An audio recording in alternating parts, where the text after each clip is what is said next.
ওরে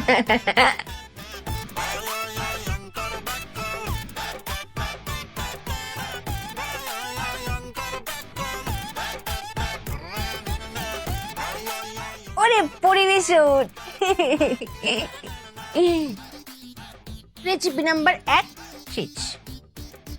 এবার recipe number 2, আম কাঁঠাল ভর্তা। ওরে বাপ রে বাপ, এত পাকিয়ে ফেলেছি আমি। এটা পাকাতে মানুষ 15 দিন অপেক্ষা করে। চুপিয়া, গরমের জ্বালায় বেশি পাকিয়ে ফেলেছি, এর পরের বার গরম কম দিব। ভর্তা মজা হবে অনেক। গন্ধের কি বাহার।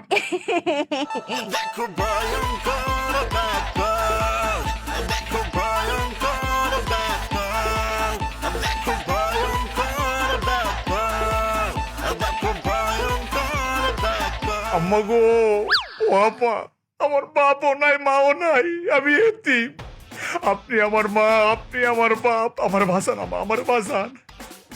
আমার হাসান নিচে একটু টাকার প্রতি লোভ আছে আম্মা, আমি স্বীকার করে অস্বীকার করতাম না আম্মা, কিন্তু মানুষ হিসেবে তো আমি খারাপ না আম্মা।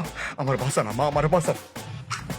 ও মা, আম্মা আইতাছে, সাক্কা জমদুদ আমার জান কবজ করে দেবো আম্মা। মায়া, স্বামী, জি তো দেখো চুপিয়া রেসিপি।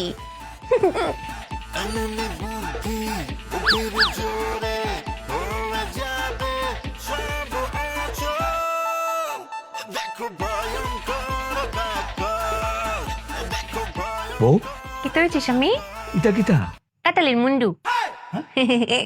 বুঝুনি? বুঝিয়ে বলছি। এটা হচ্ছে ওই যে রানীটা মুকুট পরে না, আমি আমার রেসিপিকে মুকুট পরিয়ে দিয়েছি। ভালো করেছি না মায়া?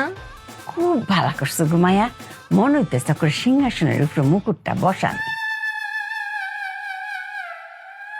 ও মা, ইটা কিটা? একদম শাল বাকল সহ। এগুলা কি মানুষ খায়? এগুলো তো গরুই খায়। একদম যুক্তিতে কথা বলেছো না, এই জন্য তোমাকে আমার এত ভালো লাগে স্বামী। তোমার বাপ জীবনে তোমার 14 গোষ্ঠী, তোমার 28 গোষ্ঠী, তোমার 52 গোষ্ঠী কেউ দেখেছে যে গরুর চশমা পরে? দেখছো না। মায়া, দেখছো না কেরে? কারণ এই চাল চোখলা চৌকায় তুমি কাইতা, তোমার আর তোমার বাবুর চোখে জুতি বাড়বে। আমাদের 14 গোষ্ঠীর আর কারোর চশমা পড়তে হইতো না, না মায়া? বউ, কি হয়েছে? ইটা কিটা? Recipe number 2।